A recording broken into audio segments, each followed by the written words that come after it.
नमस्कार, मैं हूं श्वेता झा और आप देख रहे हैं आज तक। इस वक्त की बड़ी खबर आपको बता दें, मशहूर कार्टूनिस्ट प्राण अब नहीं रहे। आपको बता दें कि चाचा चौधरी जैसे किरदार को उकेरने वाले प्राण अब नहीं रहे। उन्होंने आखिरी सांस ली 75 साल की उम्र में। आपको बता दें उनका गुड़गांव में निधन हुआ। गुड़गांव के मेडिसिटी में वो भर्ती थे, वहां के अस्पताल में भर्ती थे और कैंसर से जूझ रहे थे। लंबे समय से कैंसर से वो परेशान थे, उनको बीमारी थी और जिसके बाद वो नहीं रहे। हमारे संवाददाता संजय शर्मा हमारे साथ जुड़ गए हैं ज्यादा जानकारी के साथ। संजय, इस वक्त वहां पर उनके परिवार के कौन कौन से लोग हॉस्पिटल में मौजूद हैं? उनके परिवार के तमाम लोग वहां हॉस्पिटल में मौजूद हैं। उनके चाहने वाले लोग भी यहां पर धीरे धीरे पहुंच रहे हैं और कई कार्टूनिस्ट हैं, मशहूर कार्टूनिस्ट, वो भी यहां पर पहुंच रहे हैं और दोपहर बाद उनका अंतिम संस्कार किया जाएगा।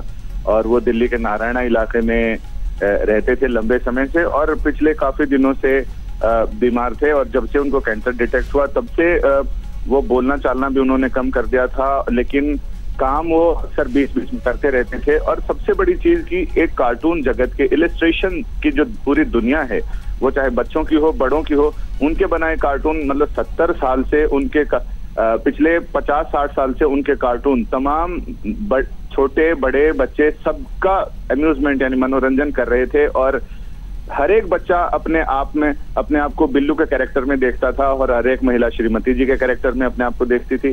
तो कुल मिलाकर जो भारतीय जनमानस से बचपन से लेकर और बड़े होने तक वो उनके इलस्ट्रेशन, उनके कार्टून लोगों को छूते थे, अंदर तक महसूस कराते थे और दुनिया की जो सच्चाई है उसको लोगों को महसूस कराते थे। तो जो फंतासी की दुनिया है, फैंटेसी का जो वर्ल्ड है, उसको लोगों के दिलों तक, उनकी सोच तक, उनके दिमाग तक उतारने का काम पिछले 50 साल से कार्टूनिस्ट प्राण ने किया।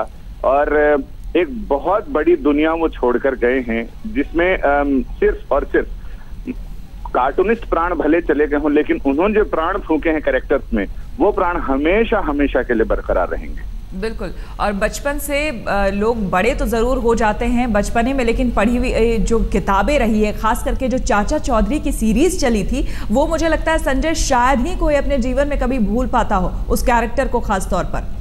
बिल्कुल, चाचा चौधरी हो, बिल्लू हो, श्रीमती जी हो, साबू हो, मोती हो, उन तमाम एक जो कैरेक्टर्स हैं वो हर एक आदमी के अंदर एक बच्चा होता है और कोई भी आदमी नहीं चाहता कि उसके अंदर का बच्चा कभी भी बड़ा हो। और वो बच्चा इसलिए बच्चा रहता है क्योंकि वो चाचा चौधरी के कार्टून सीरीज और जो स्ट्रिप्स हैं उनको वो पढ़ता है और उसमें अपने आप का बचपना महसूस करता है। तो ये एक बहुत बड़ी चीज, बहुत बड़ी देन वो पूरी दुनिया को देकर गए हैं। कई भाषाओं में उनके कार्टून कैरेक्टर्स के अनुवाद हुआ है और दुनिया के कई देशों में ये किताबें लोगों के मनोरंजन का साधन रही हैं। और बचपन से जो पढ़ने की आदत लग जाती है, जो क्लास में स्कूल के बंद क्लास करके लोग चोरी छुपे ये कार्टून्स कैरेक्टर्स पढ़ते हैं और चाचा चौधरी की कृतियां, तो ये बड़े होने तक उनकी आदत बरकरार रहती है। आज भी मुझे भी जब कहीं वो बच्चों के लिए जो किताबें लाता हूँ वो अगर मिल जाती है तो मैं अपनी दुनिया में खो जाता हूँ।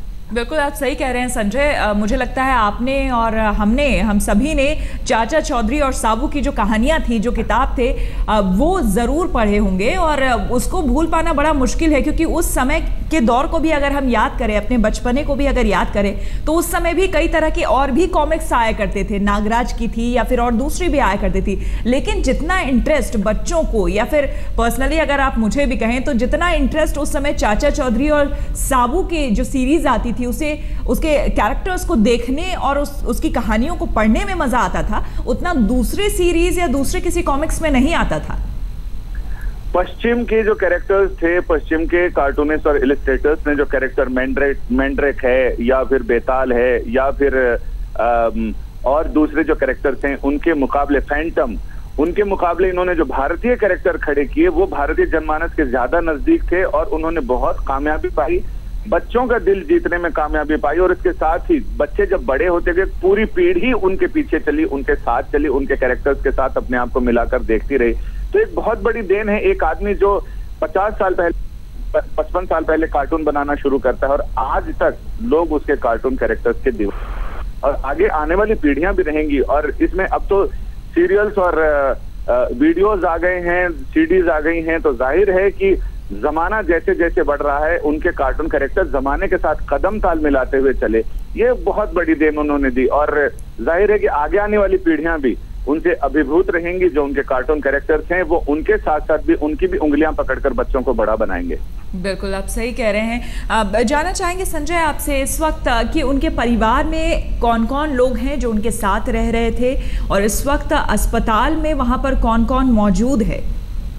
अभी सारे लोग जितने उनके परिवार के लोग हैं वो अंदर हैं, और अस्पताल में अभी अंदर आम लोगों को जाने नहीं दिया जा रहा है। लेकिन धीरे धीरे यहाँ भीड़ जुटना शुरू हो गई है। नारायणा में जो उनका घर है प्राण साहब का, उनके यहाँ भी लोग, उनके परिचित, जैसे जैसे लोगों को पता चल रहा है वैसे वैसे लोग वहाँ अपनी संवेदना प्रकट करने आ रहे हैं। बड़े कार्टूनिस्ट में कई सारे लोग मुझे यहाँ पर दिख रहे हैं, और जब दोपहर बाद उनका अंतिम संस्कार किया जाएगा उस समय तक बहुत सारे लोग वहाँ पहुंचेंगे। क्या परिवार के किसी सदस्य से आपकी अब तक बात हो पाई है संजय? अभी फिलहाल परिवार के सदस्य सारे अंदर हैं हॉस्पिटल में। जो खाना पूरी है, कागजी दस्तावेजी, वो सारी चीजें वो कर रहे हैं वहां अंदर। जी, शुक्रिया आपका संजय तमाम जानकारी के लिए। हमारे लिए वक्त हो गया है एक छोटे से ब्रेक का। आप देखते रहिए आज तक।